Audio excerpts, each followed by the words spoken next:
안녕하셨습니까? 발군놀이 모임의 이창영입니다. 오늘은 지난번에 이어 발군놀이 모임의 핵심 정책 제2탄으로 과학기술의 세계적 수준 도약의 그 방안에 대해서 한번 생각을 해보고자 합니다. 지금까지 이 대한민국은 산업이나 문화의 발전에 있어서 선진국들을 따라가는데 상당히 성공적으로 잘 해왔습니다. 이거는 우리 국민의 높은 교육 수준, 그거는 국민들이 높은 교육열 때문에 높은 교육 수준이 이제 성취되었다고 보는데, 우리나라의 그 대학 진학률은 OECD 국가 중에 제일 높죠. 그래서 굉장히 높은 교육 수준을 우리는 자랑하고 있습니다. 그 다음에 거의 문맹률은 거의 제로죠. 이렇게 높은 국민의 교육 수준에 의해 가지고 양질의 좋은 인재들이 적시에 잘 공급되었기 때문에 우리 기업들이나 우리 문화 선진 제국의 기업이나 문화를 따라가는데 잘 성공적으로 해왔다고 볼 수 있습니다. 그런데 이제는 우리 기업들이 세계 정상의 위치에 거의 근접하거나 올라서 있습니다. 삼성전자 같은 경우에 보면은 세계 제1의 반도체 기업이라고 할 수 있지 않습니까? 그렇기 때문에 이제 누구도 새로운 기술을, 새로운 노하우를 가르쳐주지 않습니다. 그래서 이제는 지금까지 패스트 팔로워와 빠른 추격자로서 잘 해왔다고 그러면 이제는 더 이상 빠른 추격자가 위치가 아니라 퍼스트 무버라고 그러죠. 퍼스트 무버, 선도자의 위치로 대한민국이 올라서야 되기 때문에 우리 스스로 앞선 새로운 기술을 방법을 창안해내야 됩니다. 지금 이제 반도체에서도 그렇고 자동차에서도 그렇고 배터리에서도 그렇고 우리 스스로 새로운 혁신 기술을 내지 않으면은 경쟁이 어렵습니다. 조선에서는 우리가 엔진 분야라든가 조선에서 중국이나 일본의 기업들보다도 뛰어난 기술을 갖고 있기 때문에 아직도 중국의 추격을 지금 상당히 잘 막고 있습니다. 반도체도 초격차 기술을 한다고 그러는데, 그렇지만은 반도체 산업의 70%를 점한다는 시스템 반도체 분야에서는 여전히 우리 한국이 뒤처진 상황입니다. 그래서 이 빠른 추격차에서 선도자의 위치로 나아가기 위해서는 두 가지 사항이 필요하다고 볼 수 있습니다. 하나는 창의적인 인재들을 양성해야 되고, 둘째는 앞선 과학기술이 뒷받침되어야 됩니다. 테슬라를 창업해가지고 전기차 시대를 앞당긴 일론 머스크는 그 스스로가 전기차 분야의 최고 전문가는 아닙니다. 그러나 시대를 앞서가는 기술의 동향을 잘 관찰해가지고 투자자들을 끌어모아가지고 테슬라를 창업을 해가지고 지금은 세계적인 전기차 기업으로 우뚝 세우지 않았습니까? 그리고 스페이스 X라는 우주 기업도 만들어가지고 지금은 이제 화성에 민간인들까지 보내겠다 해가지고 얼마 전에 쓴 로켓이 다시 재착륙하는 것도 성공시켰죠. 전기차에는 많은 IT 기술이 필요하기 때문에 미국의 앞선 IT 기술이 뒷받침되지 않았더라면 테슬라가 성공하기는 상당히 어려웠을 겁니다. 미국의 앞선 IT 기술이 든든한 뒷받침이 됐죠. 아직도 다른 세계적인 자동차 업체들, 볼kswagen, 토요타, GM 등이 테슬라를 따라가지 못하는 이유는 테슬라가 IT 분야의 기술을 획기적으로 적용을 해가지고 자율주행이라든가 전기차를 컨트롤하는 이런 부분에서 지금 다 기존의 전통적인 업체보다 많이 앞서가기 때문이라고 그러죠. 그래서 앞선 IT 기술, 미국의 앞선 IT 기술이 머스크의 창의적인 생각을 뒷받침해 줬죠. 스페이스 X도 마찬가지죠. 미국의 그런 우수한 발전된 로켓 기술이 뒷받침되지 않았다면은 그런 아이디어를 실현하기는 어려웠겠죠. 이처럼 우리도 이제 패스트 팔로워에서 퍼스트 무버로 옮겨가기 위해서는 창의적인 인재들을 양성해야 될 뿐만 아니라 앞선 과학 기술을 가지고 있어야 되니까 세계의 최고의 과학 기술이 있어야 되겠죠. 미국처럼. 그러려면은 이제 두 가지가 우리가 주의를 해야 됩니다. 하나는 뭐냐면은 일반적으로 어떤 나라의 과학기술의 수준은 그 나라 대학의 수준이라고 할 수가 있습니다. 그래서 그 나라의 대학이 보유하고 있는 인재의 수와 그 인재의 수준이 곧 과학기술의 수준이 되겠죠.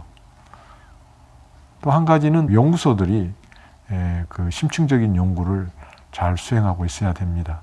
대학에서는 기초적인 연구를 하기 때문에 어떤 특정한 분야에 심화 응용되는 분야는 당연히 연구소에서 할 수밖에 없지요. 그래서 우리도 우리의 그 대학을 집중 투자를 해가지고 세계적인 대학으로 육성들 하고 뿐만 아니라 연구소도 체계적으로 육성을 해야 됩니다. 그래서 이게 독일이 아주 잘하고 있는데, 독일은 그 거대 연구소들 외에도 각 전문 분야별로 소규모 특화 연구소들이 있습니다. 기초과학 분야에는 약 80개의 막스 플랑크 연구소들이 있고, 응용과학 분야에는 약 70개의 프라운호퍼 연구소들이 있습니다. 그래서 기초과학의 그 세부 전문 분야별로 심층적인 연구를 하게 하고 있고, 그 다음에 응용과학 기술 분야에는 또 70개의 그 프라운호퍼 연구소들이 그 각 세부 전문 분야별로 특화 기술을 연구를 하고 있죠. 그래서 독일의 경우에는 그 약 150개 세부 전문 분야 연구소들을 각 지역에 골고루 배치해 가지고 그 지역에 특화된 학문이나 특화된 산업을 육성하고 있죠. 그래서 나라의 균형적인 발전도 동시에 꾀하고 있습니다. 그래서 독일의 이 산학연 연구는 세계 최고로 잘 이루어지고 있다는 평가를 받고 있습니다. 우리의 경우도 그거를 뻔따 가지고 기초과학 연구원이라는 걸 만들어 가지고 기초과학 연구단 약 50개를 목표로 해서 지금 한 절반 이상을 연구단을 만든 걸로 알고 있습니다. 근데 약간 체제가 다릅니다. 우리의 경우는 우수한 연구자가 있으면 그 사람을 연구단장으로 데려와 가지고 그 사람 주위에 대여섯 명의 교수를 공동연구원을 두게 해가지고 단장한테 정권을 둬가지고 한 10년 정도 연구를 하게 하고 있습니다. 근데 여기에 문제점이 좀 있습니다. 지금 그 기초과학 연구단의 경우는 1년에 예산이 처음에는 약 100억 정도였는데 지금은 좀 줄어들었다고 그러지만 어쨌든 간에 굉장히 큰 돈을 주고 있습니다. 근데 지금 단장과 그 공동연구원 교수들 한 대여섯 명이 그 100억 또는 6, 70억이라는 엄청난 예산을 쓰고 있는데 매년 지금까지는 큰 연구단이 SRC 우수과학연구센터죠. 그리고 ERC 우수공학연구센터들이 약 교수들이 약 10명에서 20명 정도 주간 대학이 있고 공동연구 교수들이 있는 다른 대학들이 있어가지고 최대 9년으로 이렇게 지원을 받았는데, 문제는 SRC나 ERC 이런 우수 연구센터들이 9년이 지나서 연구 기간이 끝나면은 그냥 프로젝트니까 그냥 해체가 돼버리는 거예요. 그래서 남는 게 없죠. 명목상은 SRC나 ERC들이 연구소로 이름이 남아있지만 실질적으로 계속해서 연구를 하는 건 아니죠. 못하죠. 돈이 없으니까. 그런데 이 기초과학 연구단이라는 것도 지금 똑같은 상황인 것 같습니다.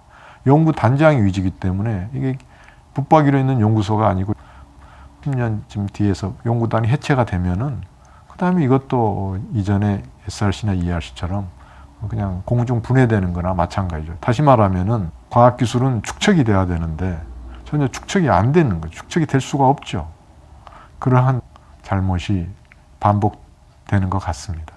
그래서 우리도 지금의 기초과학 연구원 체계를 다시 독일의 막스 플랑크나 프라운호퍼 연구소 체계로, 특히나 또 기초과학 연구원은 응용과학 분야는 다루지 않으니까 두 개의 그 기초과학과 응용 분야, 독일은 약 150개 정도지만은 우리는 한 100개 정도라도 기초과학과 응용과학의 심화 전문 분야 연구소들을 각 지역에 골고루 배치를 해가지고 설립을 해서 우리의 기초과학 기술도 심화 축적시키고 응용과학 기술의 노하우도 축적을 시켜가지고 산학연 연구도 더 잘할 수 있게끔 이렇게 밀어줘야 됩니다. 그렇게 해서 우리가 대학에 대폭적으로 투자를 해가지고 우리의 대학들을 세계적 수준으로 올리고, 그 다음에 이 연구소들에서 더 심화된 깊이 있는 연구를 기초과학 분야와 응용과학 분야, 기술 분야에서 동시에 하게 한다면은 우리는 창의적인 인재들도 대학에서 양성을 해서 또 첨단의 세계를 앞서가는 기술력으로 또 창의적인 인재들이 내놓는 새로운 아이디어도 뒷받침할 수 있는 그런 체제를 갖출 수 있게 될 겁니다. 그런데 지금 현재 한국의 실상은 대학을 보면은 참으로 민망한 입장입니다. 현재 세계 대학 평가 기관들이 하는 대학 평가를 보면은 아시아권에서 최상위권은 중국하고 싱가포르 대학들이 완전히 휩쓸고 있습니다. 중국 과학원, 칭화대학, 베이징대학, 싱가포르 국립대, 난양공대가 완전히 상위권을 독차지하고 있습니다. 우리나라 대학들, 카이스트나 서울대 10권 안에도 들어가지 못하고 있습니다. 참으로 안타까운 일입니다.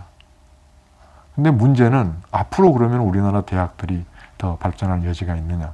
지금 중국이나 싱가포르는 대학에 엄청난 돈을 투자를 하고 있습니다. 난양공대는 공대의 규모로는 세계 최대라고 그러죠. 그 다음에 또 중국 같은 경우에는 예전에 천인 계획으로 시작해가지고 천인의 우수한 세계적인 인재들 끌어모으겠다 이랬는데 거기다 엄청난 돈을 투자해서 급여도 많이 주고 그 다음에 연구비도 많이 주니까 엄청난 인재들이 모여들었겠죠. 중국인들 뿐만 아니라 외국 사람들까지. 그래서 지금은 만인 계획으로 확대해가지고 계속하고 있지 않습니까? 싱가포르 같은 경우도 국적 가리지 않고 엄청나게 인재들을 뽑고 있습니다. 근데 우리나라는 지금 대학의 등록금을 동결한 지가 10년이 넘었습니다. 대학 등록금을 동결하니까 대학이 지금 혁신한 재원이 없을 뿐만 아니라 지금 현재는 더군다나 대학의 입학생까지 줄어들어가지고 지금 대학들이 생존을 걱정할 처지입니다. 생존에 전전긍긍하기 때문에 혁신을 통해서 세계적인 수준으로 올라갈 수는 대학들한테 기대하기는 어렵습니다. 그럼 방법은 뭐냐? 정부에서 대폭적으로 지원을 해줘야 됩니다. 그래서 우리 대학들을 세계적 수준으로 올려야 됩니다. 적어도 아시아권 최상위권으로 올리고 그 다음에 대폭 투자한다면은 세계 최상위권도 가능할 겁니다. 그렇게 해서 우리 대학들을 세계 최상위권으로 올리고 과학기술에서도 그 연구 체계를 혁신해가지고 기초 분야와 응용 분야, 전문 세부 분야 연구소들 한 100개 정도 설립을 해서 우리가 완전히 세계를 앞서가는 과학기술 체계를 갖출 수 있게 해야 됩니다. 그렇게 해서 우리나라를 과학기술의 인재의 세계적 허브로 만들어야 되겠습니다. 지금 현재 삼성전자는 반도체 분야에서 아주 잘하고 있습니다. 잘 나가고 있죠. 이익도 많이 내고. 그런데 만약에 혁신적인 기술이 나타난다면은 상당히 어려운 처지에 처할 수도 있습니다. 한 예로 예전에 필름을 생산했던 이스트만 코닥이라는 회사가 있었습니다. 필름 카메라를 쓸 때는 이스트만 코닥이 세계 최고의 필름 회사였죠. 그런데 이제 필름 카메라에서 전자 카메라로 바뀌었죠. 디지털 카메라가 나와가지고 이게 필름 카메라가 필요 없어지니까 코닥이 결국은 도산했습니다. 이스트만 코닥이 혁신 기업이고 엄청나게 강한 회사였는데 결국은 도산했습니다. 그래서 게임 체인저 역할을 하는 기술이 굉장히 중요한데 지금 반도체 분야에서도 우리가 마냥 안심할 수만은 없습니다. 지금 현재는 삼성하고 TSMC가 5나노미터다, 3나노미터다 해가지고 기술 경쟁을 벌이고 있습니다. 5나노미터, 3나노미터는 반도체를 만드는 그 스케일의 크기입니다. 근데 여기서 나노미터라는 거는 원자의 단위라고 볼 수 있는 옹스트롬의 약 10배입니다. 수소 원자의 크기가 대략 1옹스트롬 정도라고 볼 수가 있습니다. 그래서 1나노미터는 원자가 20개에서 최대 10개 정도까지 있을 수 있는 그 크기인데 그 문제는 그 원자 스케일로 들어가면은 양자역학적인 간섭 효과가 굉장히 커집니다. 그래서 우리가 고전적인 물리 현상으로 이해를 하지 못하고 양자역학적인 현상으로 이해를 해야 됩니다. 근데 아직까지 칩 만드는 기술은 거의 그 고전적인 기술을 쓰고 있다고 봐야죠. 그러니까 예를 들면은 전류가 흘러가는 길에 다른 거하고 그게 간섭이 일어나면 안 되지 않겠습니까? 그래서 그 1나노미터 이하로 지금의 현재 그 칩 제조 기술을 그대로 연장하기는 어렵습니다. 그래서 앞으로 1나노미터 이하 스케일로 내려가면은 현재 그 양자역학 간섭 효과를 활용해서 칩을 설계할 수 있는 그런 방향으로 돼야 될 겁니다. 여기에 이거를 위해서는 획기적인 그 양자 물리학의 이해가 필요할 겁니다. 그래서 이제 현재 거대 반도체 기업들이 그 나노미터 벽에 부딪히면은 몇 년 안 남았겠죠. 그럼 결국은 기초과학의 뒷받침이 필요하다 이럽니다. 그래서 기초과학 분야에서 새로운 게임 체인저 기술이 나온다면은 만약에 그 기술을 가지지 못한 기존의 거대 기업들은 당연히 뒤처지게 되겠죠. 그래서 이 기초과학은 게임 체인저로서의 역할을 한다 이런 얘기를 할 수가 있겠습니다.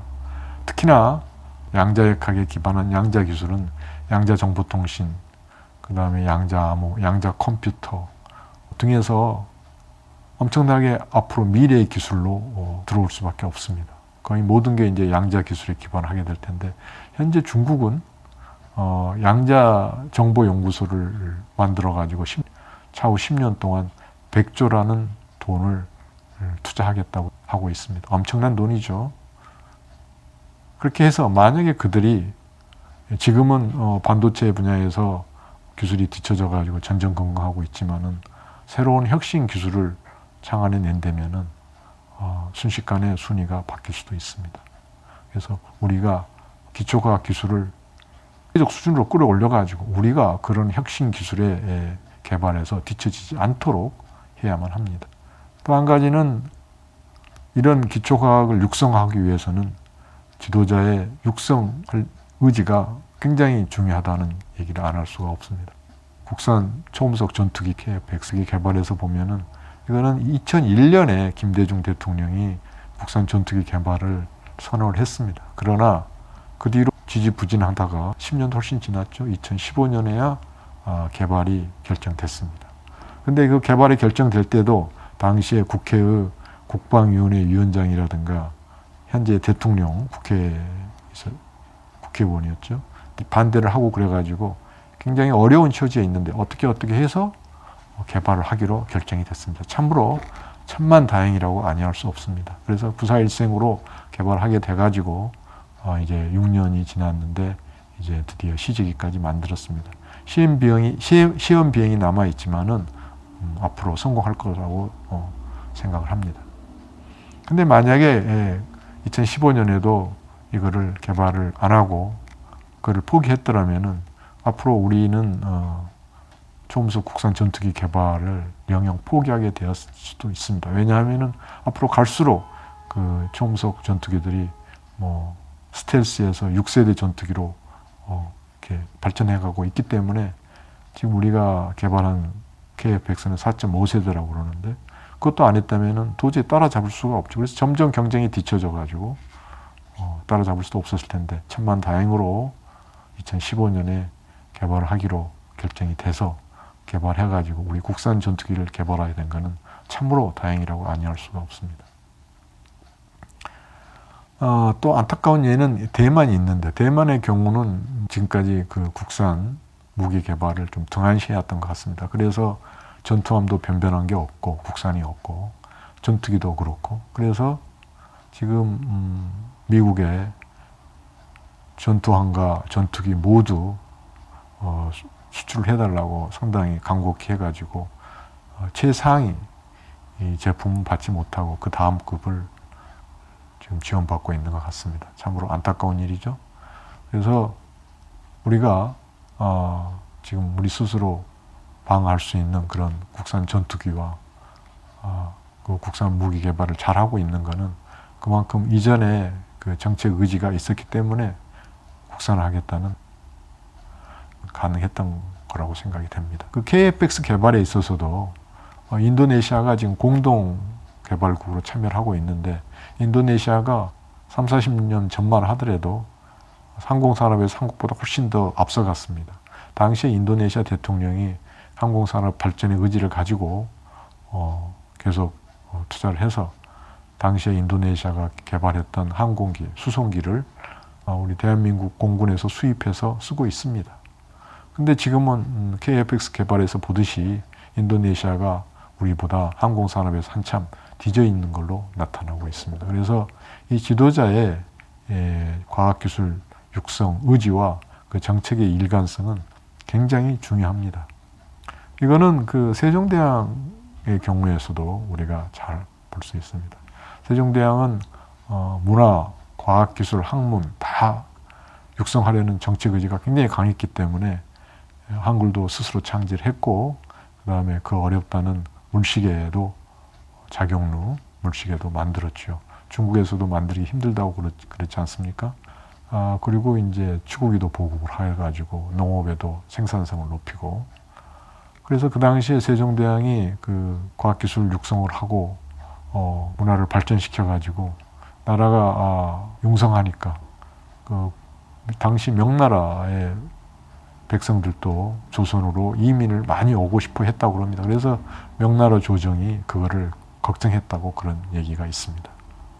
이처럼 과학기술 정책은 굉장히 중요합니다. 그래서 과학기술을 육성하겠다는 의지를 가진 지도자가 있고 그걸 일관성으로 실현을 시킬 때 그 나라의 과학기술은 획기적으로 향상될 수가 있습니다. 그래서 우리도 우리나라 대학과 과학기술 연구소들에 획기적으로 투자를 해가지고 세계를 앞서가는 과학기술 수준으로 우리나라를 올려놔야 하겠습니다. 고맙습니다.